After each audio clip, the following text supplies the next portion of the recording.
Hey everyone, looking at SPY on the daily and weekly time frame. Another gap down, bears in full control. We lost all moving average support on the daily time frame. 204 is the 200-day moving average, which we will look to back test.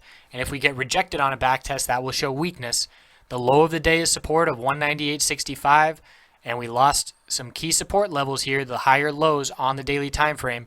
So on the weekly, we can see that more clearly. 201.73 breaking. We now have lower lows, but we still have some key weekly supports. 199.24 is the 100-week moving average. 199.74 is the 50-week moving average. And we have that bearish MACD cross following through now. If we lose this 100-week moving average, there's a lot of room to the downside because of how quickly this bounce developed back in February and March. So some very key levels are approaching here. If we see a gap down tomorrow, it will be a 3-gap down bullish reversal pattern. That doesn't mean we will bounce tomorrow. We could see a bearish day tomorrow after the gap down, and then if we saw a green day on Wednesday, that would confirm the bullish reversal 3-gap down pattern. So we're keeping an eye on that as well. Using these shorter term time frames, we used the 5-minute chart today to get that nice bounce in the middle of the day.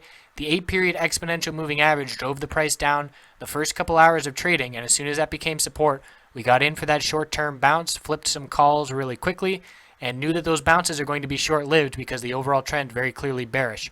So we're going to be watching the hourly chart tomorrow for the same thing. The 8-period exponential moving average has been driving the price down. It ended the day just below $200, and we couldn't get above it. So if we get above that level, we'll look for some more sustained upside, a little bit longer term than we would be looking if it was just on the 5-minute.